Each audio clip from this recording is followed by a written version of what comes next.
Okay, welcome back everyone to our second panel session. I think you'll all agree that we've had a very interesting morning, to say the least. I personally have but really appreciated the input from our panel speakers, and it's absolutely terrifying to now have to follow Lynn in terms of her turn, and I'm already a stand-in chair for our own chairperson at NIACRO, who was the Chief Human Rights Commissioner in Northern Ireland, so he was unable to make it today. So I'm a very last-minute stand-in, so I will do my very best to get the best out of the panel that we have here, and we're really delighted to have Jonny and Sinéad with us because I think they have a lot to say in terms of what we're going to be looking at now, which is the cross-border dimension, and looking at some of the key issues, some of which we've touched on this morning in terms of the lived experience and exploring those barriers that people actually face for most of their lives, really, following conviction. And one of the things that's really stood out for me today is that, the sentence really only began when prison was over. So I think that will most likely stay with me for the rest of my life. So I want to just quickly introduce Jonny Pardoe, who is here to represent NIACRO, Htaik Win from the Northern Ireland Human Rights Commission, and Sinéad Gibney, who is the Chief Commissioner for the Irish Human Rights and Equality Commission. So I'm going to start with Jonny. And Jonny, so from your perspective, working directly with people who have faced the barriers that we've discussed this morning, how do you view the laws in Northern Ireland and also in the Republic, because you have worked across in both jurisdictions? How are those laws currently impacting on people's lives? Okay, so thank you very much. It's lovely to be here today. Just to give you a bit of context, I worked for 8 years in Pearse Street with JobCare on the Transformational programme, helping people coming out of the Dochas and Mountjoy prison into work. I then worked in South Armagh on the Steps to Success programme, where I came across quite a number of people with convictions. And now I worked for NIACRO for 6 years on disclosure services, and now I work for Louth Local Development as regional assistant manager in South Louth, so helping long-term unemployed people get back into work. And invariably when you're working with people who are long-term unemployed, convictions does come up quite a bit. So I ran the helpline in NIACRO for the last 4 years, and I actually took the call from Mary. I'll never forget to the day I die. It was very traumatic to get that call. She was very upset. She actually hung up saying that she was going to kill herself. And we were quite distressed in the office because we had no reason not to believe her. So we spent quite a lot of time trying to get her back on the phone, and eventually we did get her back on the phone. The outcome of that was we in Northern Ireland they have the independent reviewer. So the independent reviewer is an independently appointed barrister who can basically someone can appeal to about their criminal record, and so we helped her make a kind of a presentation to lodge a case with the independent reviewer, and it was successful. And I was actually on the Camino on my holidays, and she found me through Facebook and sent me a message and said, "I'm really sorry for finding you through Facebook, but I have to tell you, we've made history. My prison sentence has been taken off my certificate, and I can get on with my life." And it was just amazing. So it really does, as Damien and Paul especially spoke very well this morning, and would know better than me even, like insurance, employment, volunteering, education, fostering, adoption, housing, travel. There's really no end to the number of ways that people can feel the pinch of having a conviction. And again, as Senator Lynn referred to, the drugs convictions, possession from 30 years ago, from the 90s, when I was actually, there was a bit of a rave culture and clubbing culture, and there's a lot of people in their 40s and 50s now who would have maybe cautions, and you don't need to put your hands up, but that comes up again and again.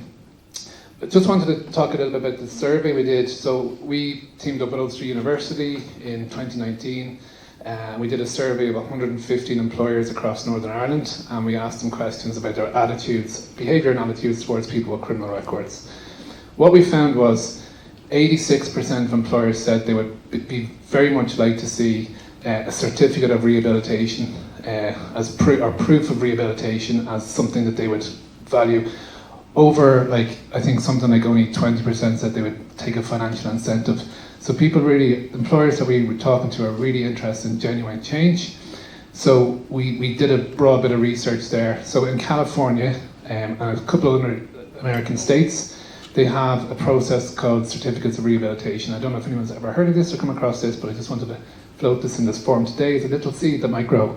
So what happens is, Sinéad Maruna is the one of the top criminology lecturers in Queen's, and he does a very good piece about how we ritualise conviction. We have a courtroom, we have judges, we have gowns, we have wigs, but rehabilitation is passive. It's not, there's no sort of, you're now rehabilitated, there's no ceremony involved in that. So in a certificate of rehabilitation, you actually go back to court, sometimes to the same court, and you present evidence.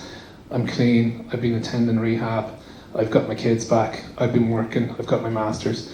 And the judge actually takes this into account and can issue a certificate of rehabilitation. And in those states where they have this, having a certificate of rehabilitation gives you the same chance of getting a job as someone with no conviction. So there's a lot of out there ideas we can kind of talk about, but you know, it'd be good to kind of continue these conversations after today about, you know, how can we improve rehabilitation as a concept. But that's pretty much the laws at the moment. I think kind of put people on the back foot, and you know, we can travel a different direction there as well, because it's called, the book's called Crime and Punishment. It should be called Crime and Punishment and Rehabilitation, in my opinion. Okay, thanks, Jonny. So obviously we've heard today, and just reflect again on those lived experiences, and those barriers and those experiences really has resonated with everyone, I suppose, in the room, and certainly with the NIACRO staff who are here.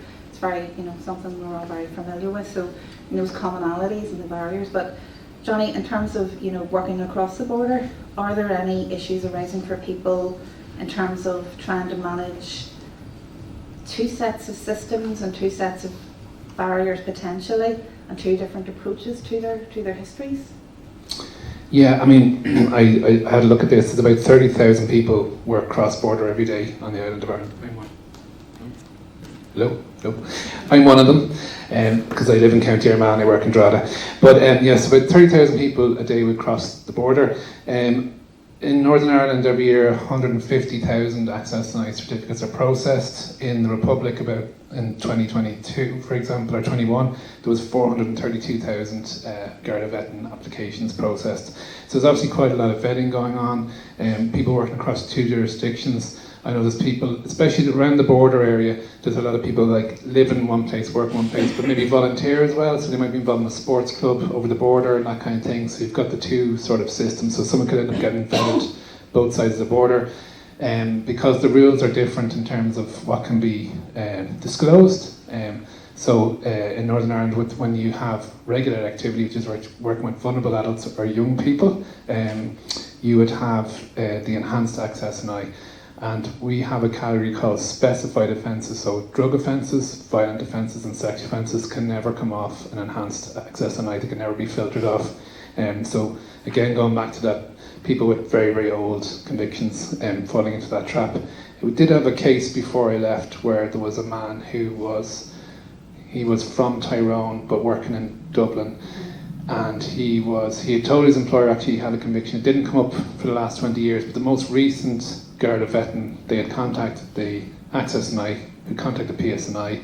They put 2 counts of criminal damage on from 1990 on it, and what happened was he didn't have access to the independent reviewer because it was a Garda vetting certificate. So it's like that loophole thing where you're in both places, and sometimes you get the worst of both sides of it. You know what I mean, rather than, you know, so he didn't have access to the independent reviewer, so he had to Access and I, which we would have had a very good relationship with, gave us a direct number for police to.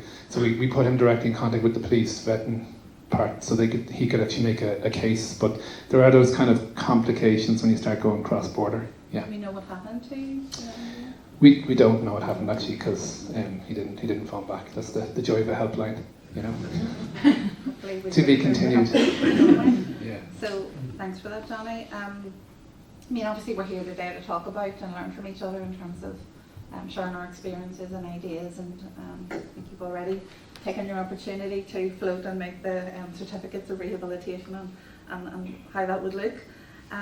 So do you think, in your opinion, Jonny, is there anything that the jurisdictions could learn from each other in terms of the legal approaches to convictions, so good practice on either side? Yeah, absolutely. So again, Senator Lynn referred to the expungement of youth convictions, which is a feature of the Republic of Ireland that is not present in Northern Ireland. So youth convictions are not, they're not treated differently, they stay on the record.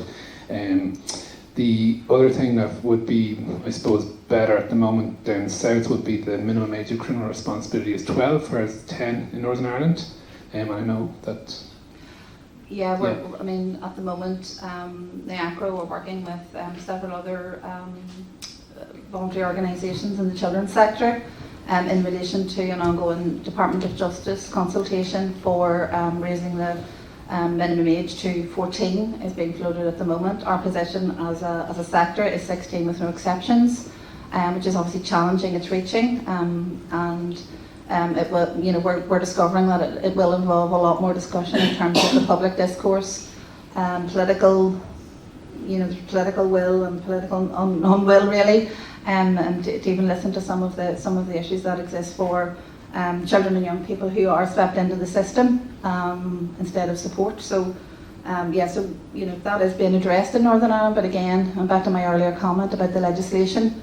Whilst the consultation is out and was instigated by the previous Minister for Department of Justice, we don't have any ministers at the moment, so again it's going to be caught up in a quagmire of political inertia in Northern Ireland, and then further the lottery in Northern Ireland continues, to use Lynn's terminology. So yeah, I mean, one of the things I was just finding coming through the helpline just in the last year before I finished up was unfortunately a lot of very young people getting caught up in the sexting, texting thing that's become so common. And unfortunately, I heard directly from the police diversion officer that she got a phone call from a mother of a 13-year-old boy who had received an indecent image of a girl in his class. So she phoned the police because they were concerned for the welfare of the child. When they turned up and took the phone, they had to give him a caution for possession of child pornography, which will now stay on his record. If he wants to go and do a placement in college or something, that may go against him. So there's definitely some things around young people and criminal records that definitely needs to be looked at. I suppose I've already mentioned the independent reviewer. It's fantastic to have that. In fact, England and Wales don't have it either, but it's an independent barrister and they can be contacted and asked, can I have this taken off my record, even if it's a prison sentence or a violent offence. And we have seen people get those taken off in appropriate circumstances. More convictions can become spent in Northern Ireland, so I think there's a limit of 1 or 2 at the moment. So there isn't an end to the number of convictions that become spent. There are certain rules around Crown Court convictions, which would be more serious offences, but generally there isn't rules around the limit on offences. And that's kind of some really good practice. So. Okay, so thanks for sharing some of your reflections on good practice and how we could work together. I'm just wondering as well, and something that IPRT and NIACRO have been really considering from the outset of this project and our collaboration work, which has been funded by the Community Foundation, has been around establishing a criminal justice network, so to bring folk like ourselves and like-minded organisations across all sectors, because this is not just a one sector issue or issues. And how do you feel then that would help or not? Go again. This was on your script, Jonny. So do you think an all-Ireland criminal justice network would be useful to continue this exchange and sharing of ideas and good practice? Leading question. I accept that. Absolutely. Like, I mean, I don't know about anyone else, but I've learned so much today just from being here. Every day is a school day in sort of rehabilitation, criminal justice, I find. I think it's really important to have that knowledge sharing. It's really important to have events like this. It's really important to get more people in the room and to, have that lived experience as well. And I think that really needs to come to the fore. People with lived experience, given their experiences and their ideas. I think that yes, there's a border there, yes, they're two different legal jurisdictions, but we've more in common than we have in difference. And I would very much like to see a lot more cross-border sort of collaboration on this issue. So there you go. Johnny. Thanks so much. Better the second time around, Thank you wasn't it? very much. Thank you so much. Much better, much better. Okay, so thanks, Johnny. So I'm going to move on to Htaik. So Htaik is a solicitor with the Northern Ireland Human Rights Commission, who we've been working with on. You can hear a little bit about that in relation to a judicial review to look at, I suppose, the spent convictions regime in Northern Ireland and the rehabilitations of offender order, which I've named several times today. So, Htaik, can you provide the seminar with just a little bit of a background and how we've been involved together and what progress the case is at? Yeah. Good afternoon, everybody.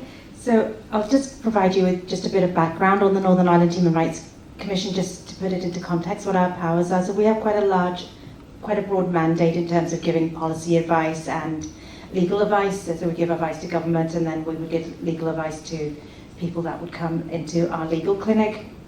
So we can take cases on behalf of applicants, we can intervene in cases, and we can also do an own motion challenge where we don't have any particular victim, but we know there will be potential victims out there. So this particular person, now the judicial review, the name of the judicial review is JR123. So this particular person came into our legal clinic.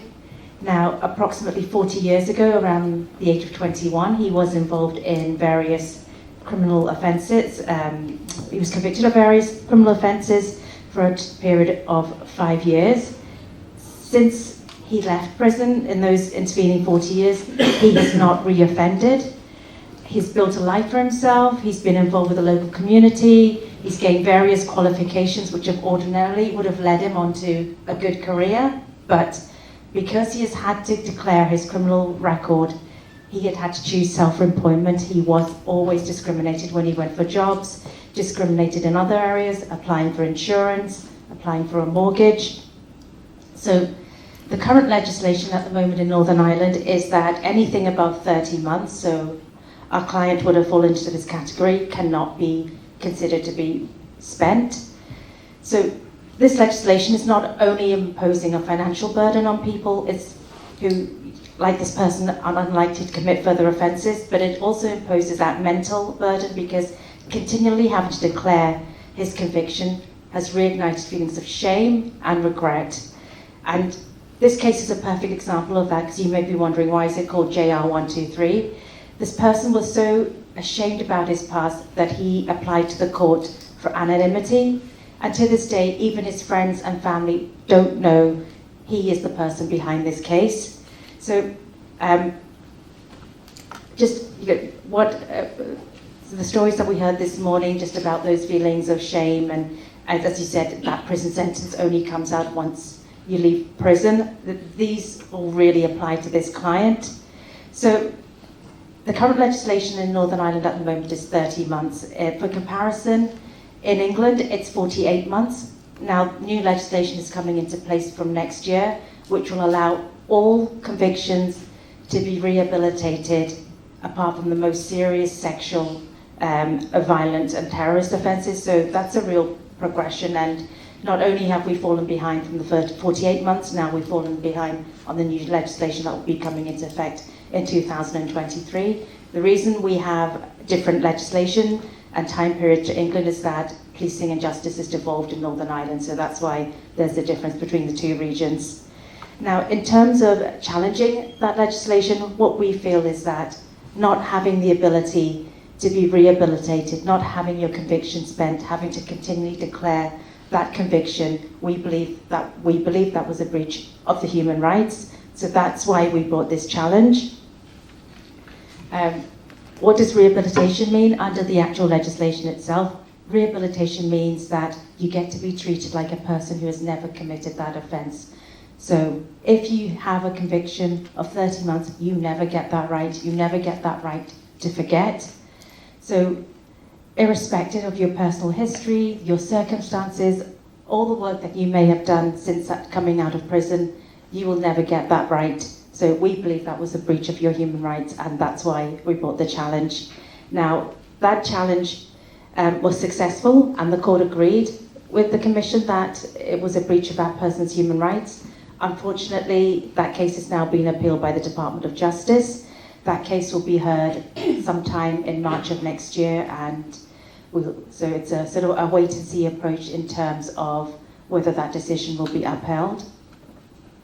So, I mean, the Human Rights Commission in Northern Ireland took the decision to support this individual who approached you, and as you described, the right to forget was the intention to try to get that right to forget for them.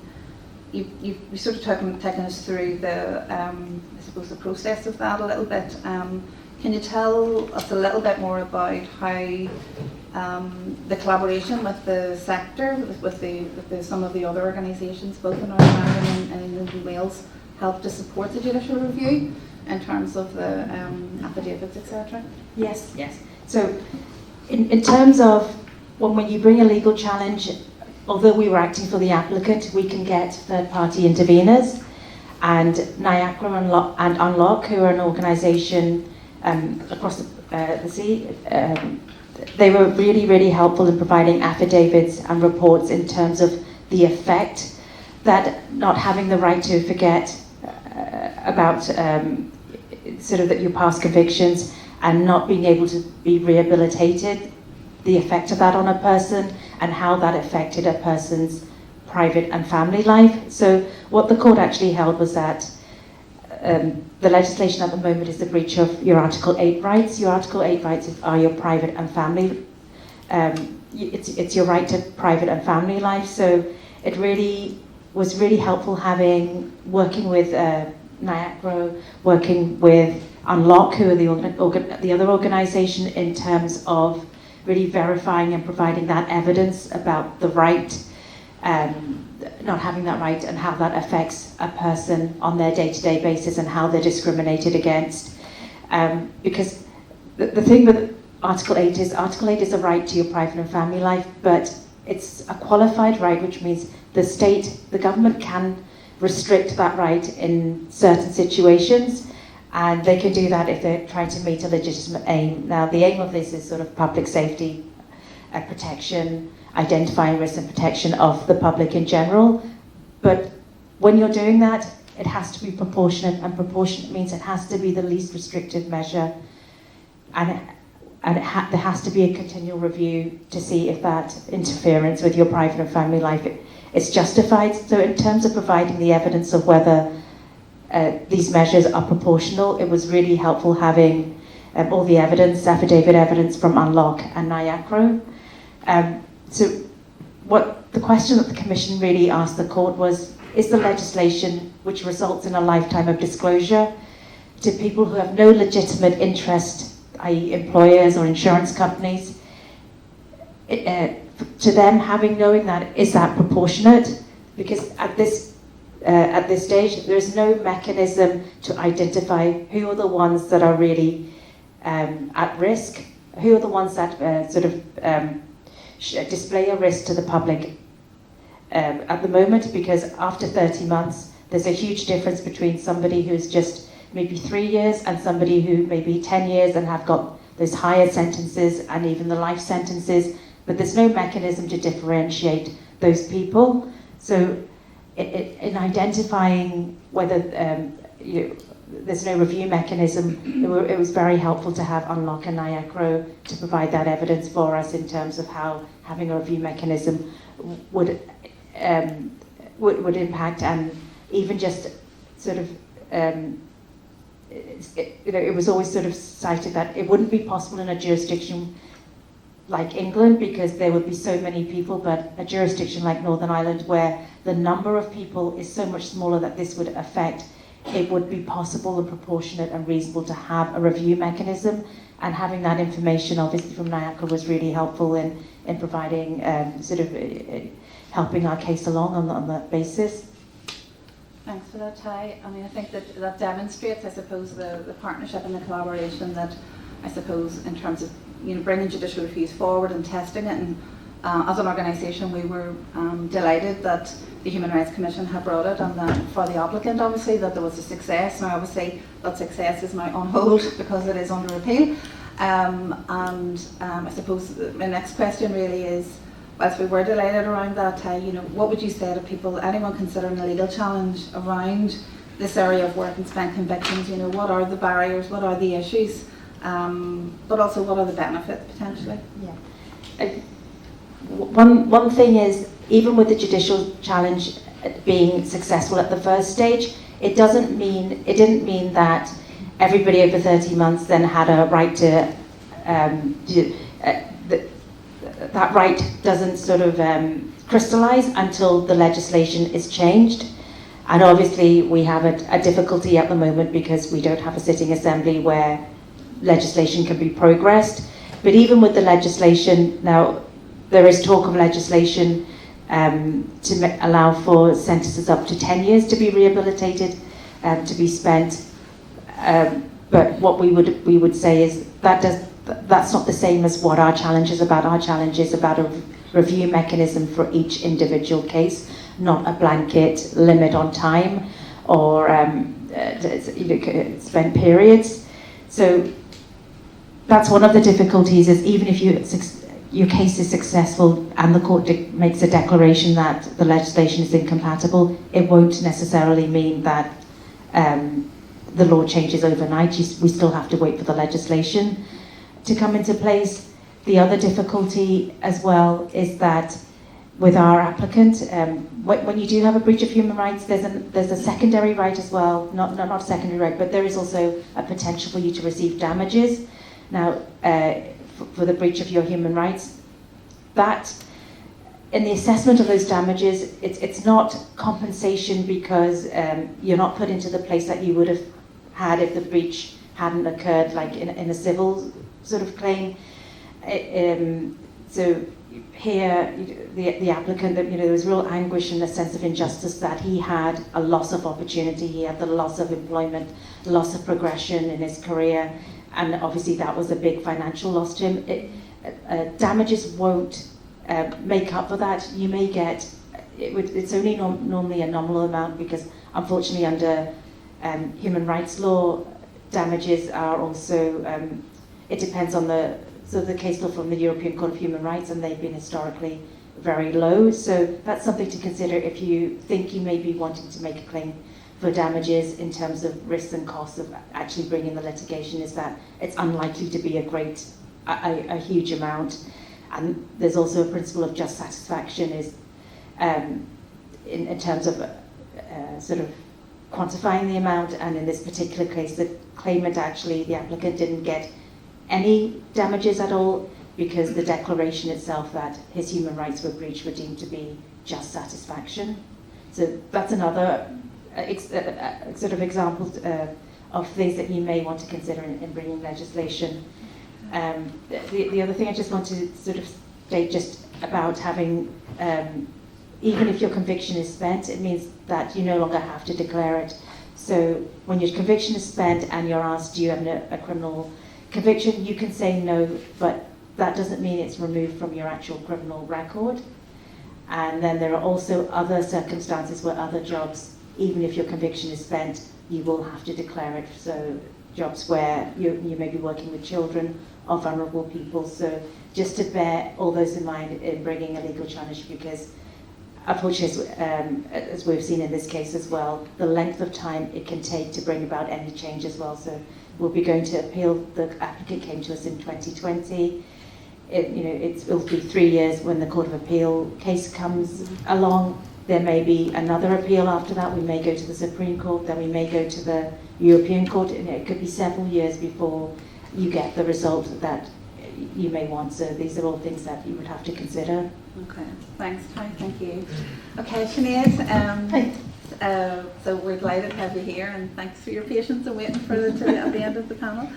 So Sinéad, you've heard a little bit obviously around what Htaik said around legal challenges from a human rights perspective, as well as both Jonny and her touching on the potential changes to our legislative regime in Northern Ireland. So I'm just wondering what your organisation's perspective is on what's being proposed here in Ireland around. Sure, yeah, absolutely. And thanks so much for the invitation to be here today. And on behalf of IREC, just to welcome everybody. For those of you who don't know, this is our public space, which is made available to civil society organisations and others. So if anybody here is interested, please do let us know if you'd like to, free of charge, of course. Let us know if you'd like to hold an event here. So I'm going to kind of outline our position based on the obviously Lynn's bill that we heard about earlier on, the Rehabilitative Periods Bill. And I'm doing her proud there in calling it what it's supposed to be called now. And I think her comments actually on that are so important, and understanding that political context of framing things in that positive way. And so this is based on our submission, which we made in 2020 on that particular bill. And I mean, none of it is going to be too much of a surprise. It's very much in line with the kind of existing positions of IREC and both of our previous bodies, actually, the IHRC and the Equality Authority. And very much in line with what Lynn's vision is, I think, of a more progressive rehabilitative programme and regime for people. So one of the things is increased sentence thresholds and a review mechanism for more serious offences. The expungement of more serious offences then could be considered with what we consider should be an individualised approach with an independent board or court, and I know that's what we heard about a little earlier on, which we think can still maintain that balance between rehabilitation and reintegration and the broader societal interest of safeguarding public safety. And of course, to always ensure that victims' rights are safeguarded as part of the process as well.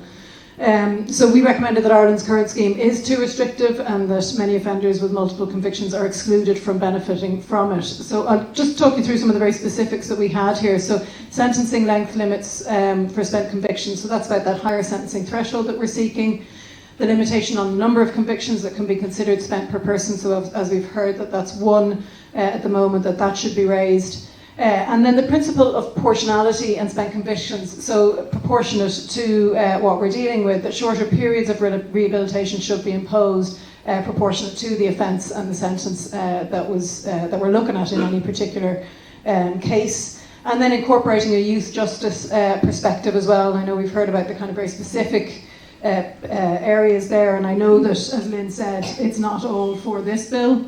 To deal with that, there are very kind of specific pieces that should be in the Children's Act.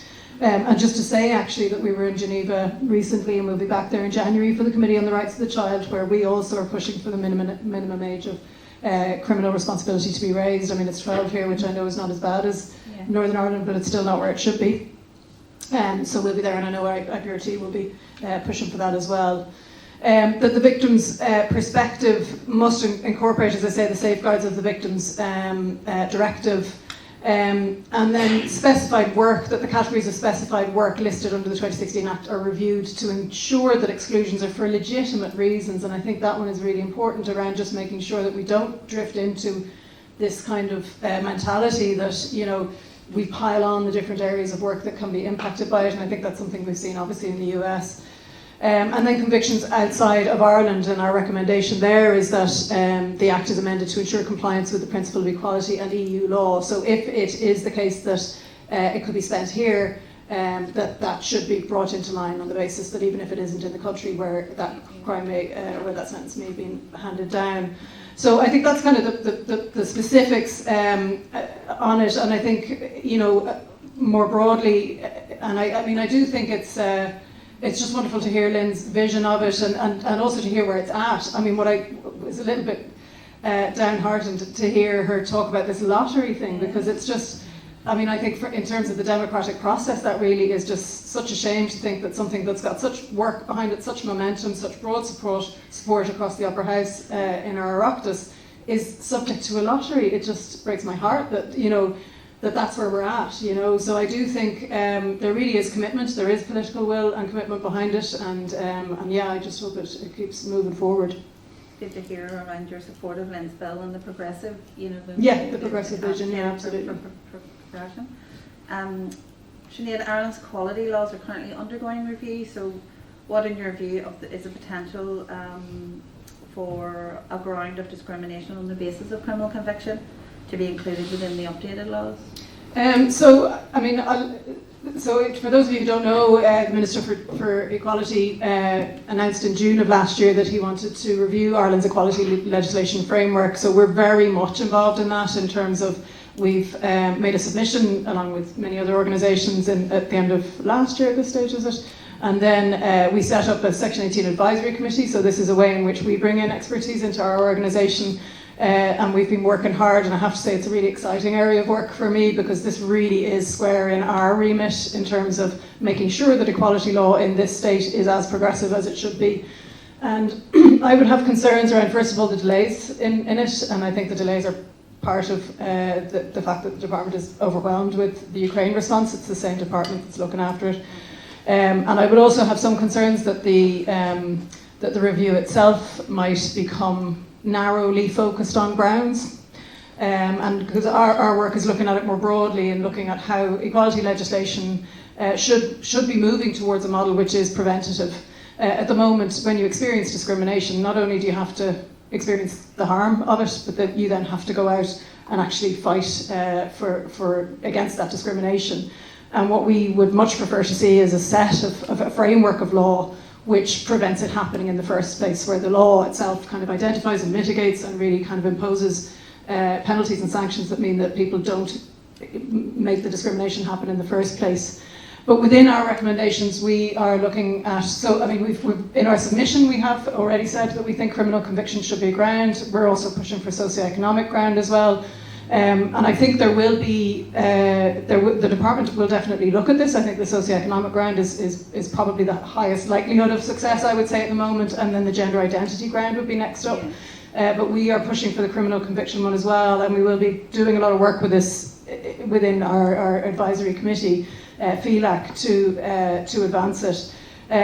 So I think it's an exciting opportunity. I think there will be further opportunity for consultation, so I would encourage everyone to keep an eye out. And I think the Minister has said kind of 18 months to 2 years before we'll see actual legislative proposals come out on it. But as I say, what we're doing is kind of regardless of how far it goes within this government cycle, we're using it as an opportunity to essentially set out what equality law should be. I mean, our two key equality acts, the Employment Equality Act and the Equal Status Act, were both brought in 20 years ago. They were progressive at the time, ahead of their time, but we have really changed as a society since, and the way in which people experience discrimination has changed hugely since.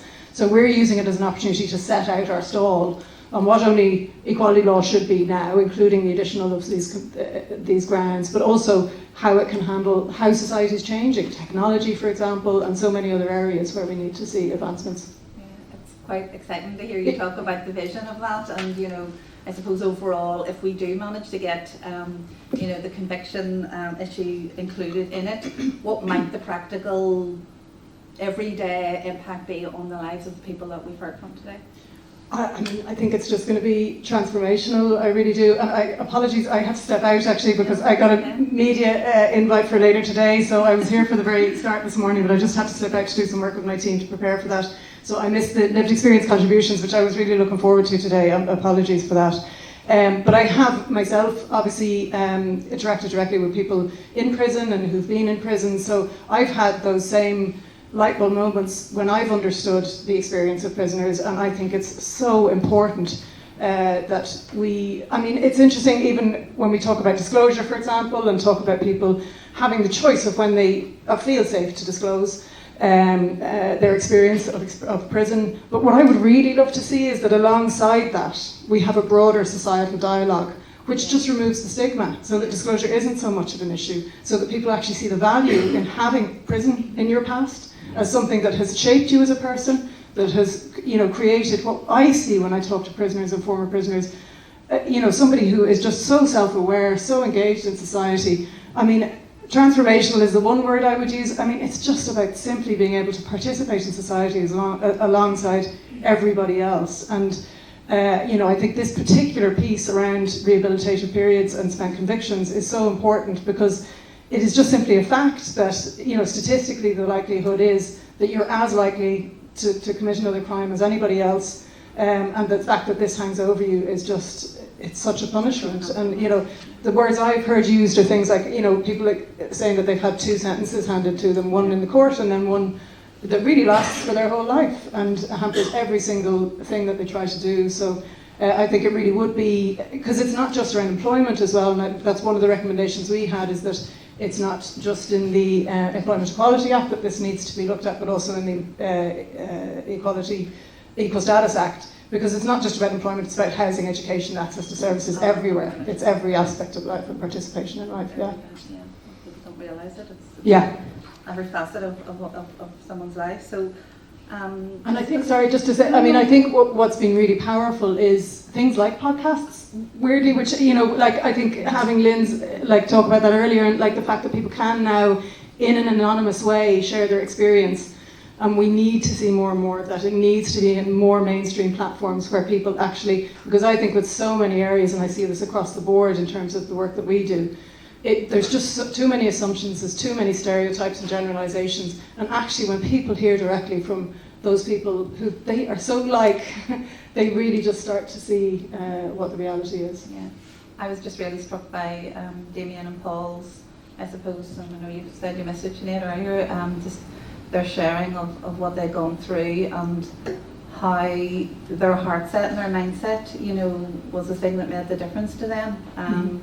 But that's not going to be the same for everyone, and so we do need to address everyone where they're at. And but hearing from you guys has been, I suppose, inspirational. So to get that into the public discourse through podcasts, through whatever medium, is going to be really impactful, because there are thousands of people living out there with those barriers, that shame, and just feeling excluded, you know, and not feeling part of society, which is what we're trying to address here. But hearing from that and bringing it in and making it normal and making it part of the conversation. So and also hearing from people around yeah. those people, because I think that's the other thing, is the impact, knock-on impact it has on families and partners and children is huge. Like, one of my ex-boyfriends had a similar previous conviction from a very young age, a drugs conviction, but it meant, like, just in terms of planning holidays and, you know, whatever it was, like, just the tiniest of things, like, you know, were impacted by what was for him so long in the past, you know, and still is something that he has to live with, you know. And just to sort of finally ask Sinéad, I know we've heard from Htaik today, just in terms of the legal challenge that the Northern Ireland Human Rights Commission brought in respect of that applicant and of the judicial review that we supported them in. So I'm just wondering, have you any thoughts about the potential for a similar type of litigation in the Republic of Ireland? Well, I think, I mean, we're going to be watching this closely, and we have watched it closely, but certainly to see how the appeal goes. I mean, I think it's there's always potential, obviously, for this kind of claim, and I think obviously the ECHR is applied differently in this jurisdiction, but I think it's obviously something that could happen. I mean, maybe just to outline, first of all, we too, like the NIACRO, have a legal assistance function. It's section 40 of our legislation, which means that we can take legal cases and provide legal assistance. And we do so in what I would describe as a strategic manner. So we have a limited capacity to do that. So we do try and move issues. And that doesn't mean that we necessarily always seek to take cases which we know will win or we think will win. But what we do try to do is move an issue onwards with any case that we take. So firstly, to say that, and to invite anybody who does think, you know, that you do have a key case, to please apply for our legal assistance under section 40. But I think, I mean, regardless of if it's IREC or any other, anybody else taking a case on behalf of somebody to challenge on this particular grounds, I think, each case obviously has to be considered on its own merits, and I think that's one of the most important things, is we have to be very careful about what we do take and not to set ourselves back in any particular legal decision. So I do think that's one of the key pieces to think about. And then I guess the other thing I would say about that is that I think, it would be a shame if we have to do it. I mean, I think the Oireachtas is the place where this should happen. Our courts shouldn't have to deal with making these decisions and pushing the Oireachtas into making these decisions. We have a perfectly good piece of legislation waiting to be enacted. And if we can do that instead, I think that would be my preference, obviously. Yeah. Okay. Thanks, Sinéad. Thank you. Okay, everyone. So we've heard from our panel speakers. So thank you for your attention in relation to that. So it's your opportunity now to ask the panel any questions you might have. So I know I'm sure there will be plenty. So to the mic. Okay. It was great listening to you all, and really interested in the raising of the certificates of rehabilitation in the USA. Something I was really interested in. I suppose, to me though, like rehabilitation, it's not an end goal. Like, you know, you have to keep working on yourself every day, and nobody can guarantee that somebody is fully rehabilitated at any stage. You know, something could knock us off our track. But in Norway, they have certificates of good conduct, you know, that shows right up to date, you know, you've been off a certain behaviour. And that's mostly based on what my project is looking at, trying to develop through recognition of prior learning. So I would really be interested in your views on a survey I've developed, and I would really like your contact details to share that with you later today, and get your insights into that if possible. So, and thanks. Yeah, do anybody want to pick up what Dean said? Could you just clarify what you think the biggest difference between the two would be, like the conduct thing and the certificate, if you know what I mean? Well, we can, through recognition of prior learning, like it looks at your experiential learning and your unaccredited learning, you know, and if it matches certain taught outcomes of educational courses, the institutes of technology and all that, they assess it and they validate it against the outcomes of the course, and if it matches, it's validated and certified. So in a similar way, like right up to date, you know, you can prove through evidence-based practices that you've taken certain steps. But like long term, like say after the certificate of rehabilitation is issued and that individual then down the road does another offence, that really sets back that whole process of certifying somebody's rehabilitation. It's very good. So through this other process, like right up to date, that's an ongoing assessment model, you know. Yeah. We're not, and it can be you can apply to go through that process again and again as and when needed, you know. Yeah. I'm a big fan of continuous assessment, so I think I'd like to look into that as well. Actually, be very interesting. Thank you for sharing that with us. That's very interesting. I do get your point about, you know, at what point do you say somebody is, and you know. So I do think the whole evidence-based continuous assessment thing is definitely worth looking into. So any policy people in the room start thinking. So. Stop looking at me, John. I was just going to say, you know, I think it's these certificates of rehabilitation. That's the kind of positive language we need to be using, because what really struck me is the Department of Justice did do a consultation just in terms of changing the law on rehabilitation in Northern Ireland. They conducted it last year, and it was published on their the website earlier this year at the beginning of January. So it's quite interesting. It's actually a very interesting read, and there was through that consultation there was an overwhelming support for reform, extending the sentences, the sort of time limits. In fact, 68% of respondents even just said they thought that limits should be removed altogether, similar to the situation in England, except for those sort of the most serious offences. But what really struck me is the language. Even though it was a consultation on rehabilitation, they were still using language like ex-offenders. So even if you're rehabilitated, you're still labelled as an ex-offender, so you can never get away from that label. And I think it's really important to have these schemes to try and change the narrative about how we view people who have committed crimes in the past, but they shouldn't still be labelled with the term offender in that sort of title, because, as you say, they've moved on, and we all make mistakes.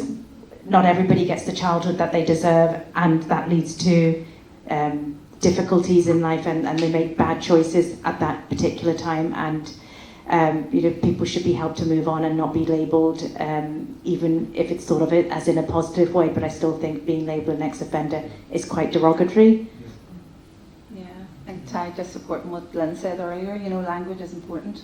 And again, I think a big takeaway from today, just for us all to remember that even those of us who work in this every day, we can all slip into terminology and which stigmatizes and perpetuates. So I will be taking that back certainly as well. Sinéad, do you want to say anything just on what Yeah, What Damien has said. well, just I think your comments just demonstrate exactly what I'm talking about. That self-awareness and the fact that you talk about how you might not never ever be fully rehabilitated. No human is fully. And rehabilitated from what? You know what I mean? Like it's just I would say circumstance, which means that one person experiences prison and another doesn't. In a lot of cases. So yeah, I think it's. I love the framing of the certificates because it is about that celebratory framing, and I see the same like when we talk about the trans debate, for example. Like, so because there's so much division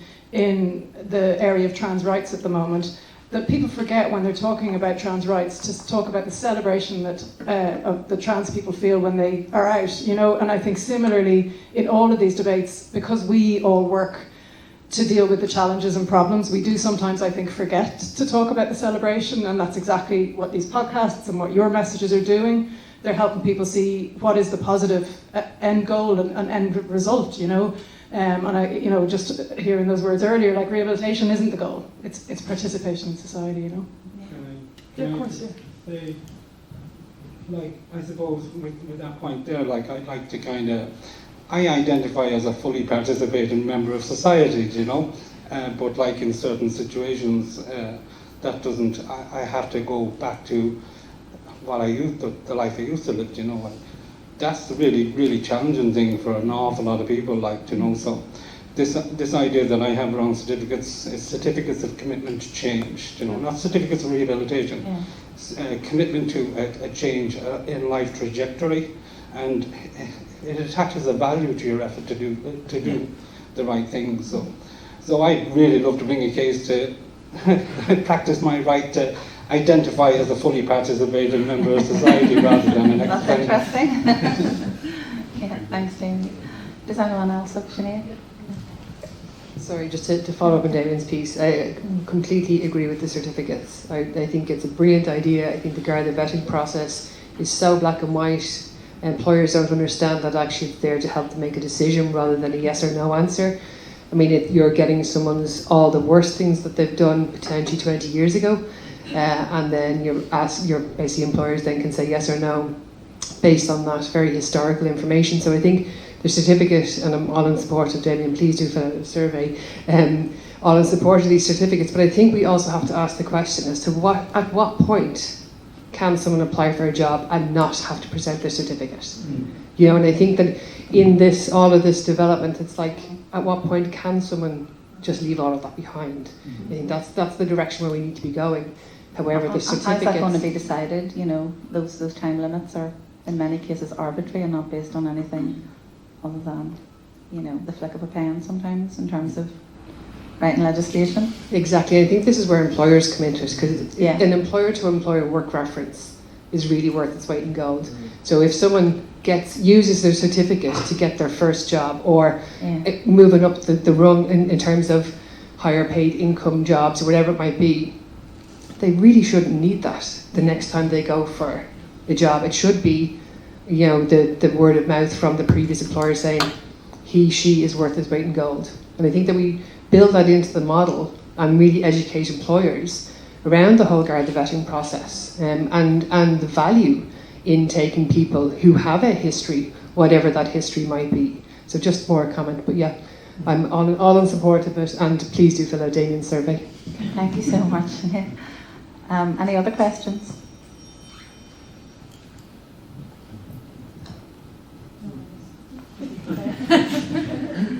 No, I was driving up in Cork a few years ago, and I went over the speed limit, and I got penalty points. And so every year, then when I renewed my insurance, I had to admit this offence. And then after 3 years, I got a very nice letter from the Road Safety Authority saying this penalty was now abolished, so I didn't have to admit anymore to it. I mean, it seems to me, so that wasn't a certificate of rehabilitation or anything, but it was just saying this was gone, it's off the record. I think that's the kind of system we need. That so after a certain time, that people, the thing is gone, is clean from the record, and people should just get a letter saying that in the same way. I think that's the system that should apply. Okay, thank you. Do you want to say anything to me about that? Yeah, I mean, I just fully agree, I really do, and I think we forget as a society what prison and criminal justice is about, you know, and it is about, I think, obviously the protection and safeguarding of society on one end, but it's mostly about how we as a society can be together and be together safely. So I think, you know, and I think Lynn's comments earlier were just so important around this current trend, which I would see is, you know, towards this mentality of being hard on crime, and I think what you see then is things, you know, messages that are playing to voters, and that essentially are, you know, what I would describe as band-aids over a gaping wound, because, you know, they're not actually addressing anything, but they look to be effective, they look to be hardline, so people go for them, and policymakers and politicians, I think, can go for them with that in mind, when that's really not where we should be at all. We need to be looking much more progressively at how we deal with all of this as a society. Okay, thanks, Sinead. I think we've got time for one more question. Thank you. Someone on the panel mentioned California, and what I noticed when I spent some time over there was how normalised it is for people in recovery from addiction or with previous convictions to be in full-time employment. Particularly noticed that in retail and in restaurants and places like that. So I was just wondering, do you think that Irish businesses need to be a bit more open-minded into, could there be a scheme perhaps where you know, people with spent convictions or otherwise could go into the workforce, and is it that Ireland just hasn't progressed to perhaps how California is so open in that way, or do you think it's a societal change that's needed, or is it something that businesses need to be actively engaged with by organisations such as yourselves? Jonny, do you want to take that one? Yeah, so there's one other difference, I think it's the weather as well, isn't it? Yeah. On this damp November day. We did a lot of employer engagement, and Sarah is here from Business in the Community in Northern Ireland. She was supporting she is supporting the Ban the Box campaign, leading out in it, and what we found was, Sarah, you can probably speak to this as well, but what we found was that when we asked employers to remove the tick box in the application form, the whole topic of why employ someone with a criminal record came up. So it was like almost like a starting point rather than a finishing point, and it would be nice to see a lot more employers. There aren't any financial incentives at the moment, for example. I think there are in America. There's tax breaks and stuff for employers if they do employ people, so we don't have anything like that here at the moment. So it's definitely something we should look at, and it's a good idea. No, I think that's a really good point, and we have a business and human rights forum, and I think, you know, just speaking and just listening to everybody today, I think that this is something we could certainly raise within the forum, and maybe do some more work with yourselves, Fiona, just in terms of highlighting this issue. Okay. Yeah, likewise, and I was just chatting to Fidelma, who's just come in there at the back, about we have a worker-employer advisory committee, and I think this is something that's come up at that committee before, but I think you're right, like it's something that employers need to look at. I think it's something we need to look at on a legislative basis, but I do also, once again, believe that actually as a society that dialogue is also needed, because it's a change in mindset that we need to see, so I think it needs to be on all tracks in parallel, and yes, I would agree that we are behind places like California in terms of just that progressive thinking. Okay, thank you all. Thank you to the panel. So a round of applause for our speakers. So just before I hand over to Saoirse to give our final remarks and close the Knowledge Exchange seminar, just very quickly, and I'm not sure if we can fully capture in 6 bullet points some of what we have heard today and some of what we've felt and what we've experienced actually in terms of practitioners and people with lived experience and other organisations who are looking to, I suppose, realise a vision where participation is a reality and not something centuries of, let alone decades. So just to reflect, I suppose, on Lynn, who is obviously a force of nature, so that goes without saying. Again, I will reiterate, language matters, and that's what definitely has resonated with me, as well as her passion and commitment to her bill and getting that achieved with collaboration and cooperation. Damien, who spoke so well to his own experience in terms of the barriers that he was presented with. Damien just being one of tens of thousands of people on a daily basis experiencing that in every facet of their lives, as this panel has also addressed. And Damien, thank you so much for sharing that. Paul, your contribution today as well, in terms of, for me, you had a very personal vision and what you wanted to achieve in life. And I think that speaks into how important it is to have people with lived experience working alongside people who are maybe at a different place and maybe don't have that heart set and mindset just firmly fixed right there and maybe can't see a way out or a future, for that to have that mentoring and that support and to present a vision that can become a reality. So I think for me, that's something that is certainly a reflection and a takeaway as well. Karen Rogers from Barron's, I mean, we work so well with Karen and the CATB as well, so I think it does show, and as Jonny reflected as well, you know, employers do want to be part of the conversation. They do want members of society who are participating, who will work hard, who will deliver business and economic benefits to our whole community and society. And sometimes it can be the political and the media and the public discourse which presents further barriers to that progress in terms of employability and education. To Jonny, who we're glad to see back, representing NIACRO, I suppose, hopefully not for one last time, we're trying to get him to come back.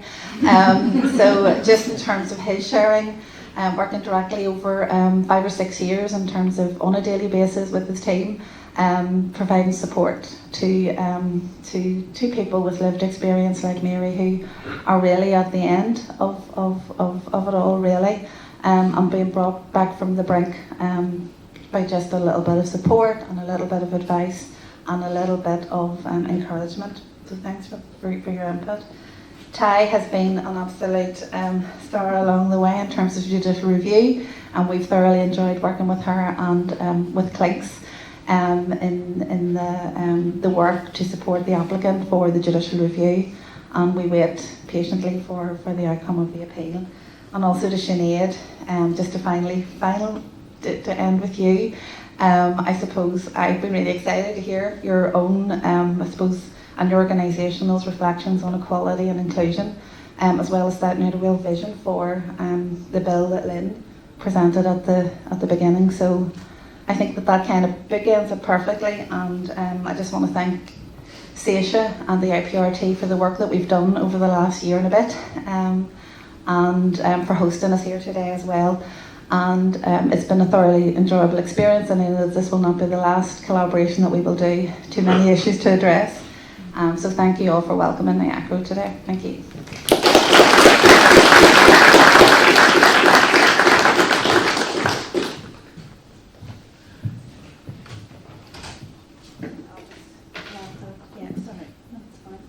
Just what I'd preach and speak into the microphone. I've been bugging everyone all day about it. No, I just want to say thanks so much to everyone today for being here and contributing so much to the really rich conversation I think we've had. I want to kind of, I think Fiona's kind of reflected on a lot of what people said, but some of the things I'm taking away is that piece around language and labels. And I think, we've been talking about experiences that could be quite negative today, but in a really positive way.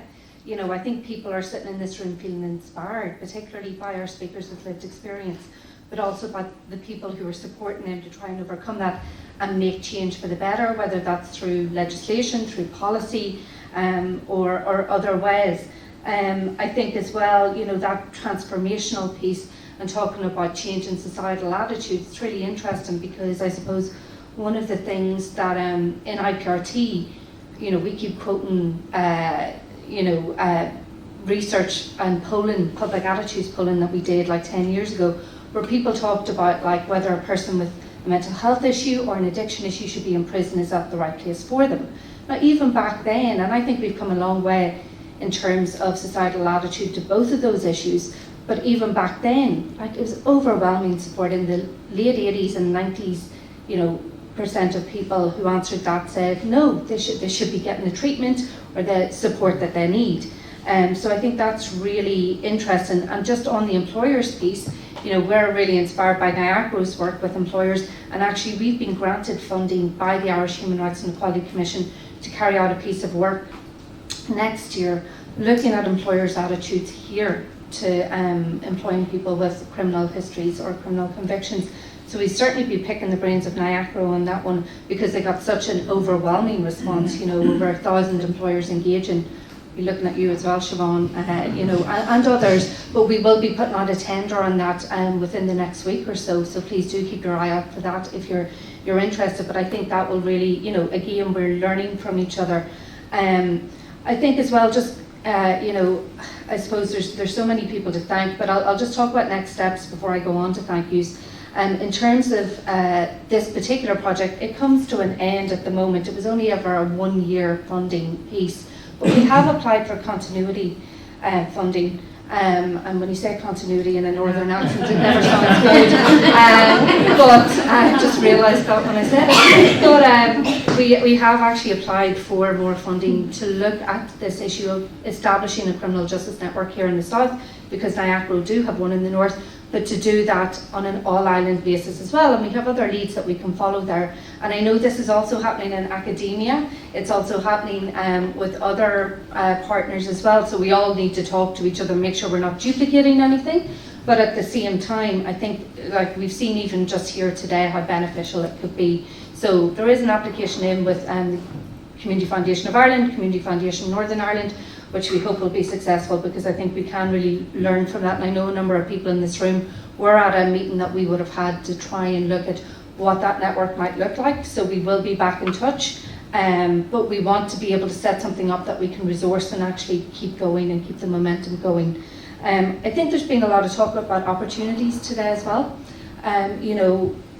We are so close to having legislative change here, and again, like Sinéad said, having to rely on a lottery, that when there is cross-party support for this, that is, it's quite frustrating. But we have met, IPRT has met with Minister McEntee. This is on the agenda. I think the Department of Justice want to get it across the line as well. There was a commitment in the programme for government on it, so the political will is there. We just need to give it a little push, I think. But again, we will be suggesting amendments to it to make it as wide and as inclusive as possible. Again, I think one of the things that I'm taking away as well is just that piece around hopes and dreams being shattered or being stalled, or barriers, and people constantly having to prove themselves. That shouldn't be the case. We should be working towards, we've heard at least 2 examples today of people who for decades, like something they did when they were a kid, it's still following them, and just what that means for them. The fact that your client wants to be anonymous, I think that speaks volumes. That they're brave enough to take the case, but they don't want people to know their name. Even their own partner doesn't know that the person bringing the case. That's really sad, because they're a champion. They're moving things forward. So the fact that they won't even tell their partner, that just, again, it comes back to that stigma piece, that societal change that we need to see. So I think those are some of the big takeaways for me today. I think that shift in narrative, I know a number of people have mentioned it, but that is where we really need to get to. So in terms of thank yous then, I just want to thank all of our speakers, Lynn, Damien, Paul, Mary, who was on the video, Karen, as well as Fiona, Jonny, Sinéad and Htaik, who spoke in the second panel. I particularly want to thank the lads for speaking about their own experience. Like, we asked Paul to come on as an employer, said you don't have to say anything more, but was very willing to talk about his whole journey, his whole experience, because I think it's so powerful to hear that. Same with Damien, they haven't been off the phone. They're so eager to kind of be involved in this, and thanks to Siobhan in Working for Change for linking us up and being really supportive that way as well. Want to thank IREC for the venue, obviously. Love Catering for the lovely lunch that we had, and again, Siobhan made out that we just thought of that ourselves. There was a little suggestion from her, but I was talking to people at lunchtime, like during COVID, we were all talking about buy Irish, you know, support local communities, we need to keep jobs here. People, you know, weren't really, they were trying not to buy from, you know, other countries as much. We need to have the same conversation around social enterprise, really, you know, what it actually means. And I think we really captured that today, just in terms of how important it is, and how meaningful, but also how, you know, how it can really make a difference in people's lives and in communities as well. Obviously we want to thank our funders, the Community Foundation for Ireland, Community Foundation Northern Ireland. I know they couldn't be here today from Community Foundation Ireland. They're having an all staff day. I really want to thank the IPRT staff and volunteers. We were down to, 3 people last week. I feel like I have a load of people to thank now. But in particular, Paula, Molly, Pamela, Aisling, Emma and Ashley, just for all the work that went into putting this together today, and it running fairly smoothly, apart from maybe microphone issues, which weren't our fault. And NIACRO staff, in particular, Fiona, Ruth and Michelle, who've been in constant contact about getting today off the ground. So thank you all so much for coming along. I don't think this will be the last that you hear from us on this, but you know, do get in touch if there's anything that struck you today that you want to talk to us about, that you would like us to kind of move forward on. We are in the middle of our strategic planning process. We'll be finalising that soon. And one of the things we will be focusing on, because I suppose IPRT is so aligned with prison, but we're much more than that. And I think, you know, having these conversations, talking about what happens outside the prison walls, either before or after you go in, is essential and core to who we are and who we want to be. So thank you all so much for being here today.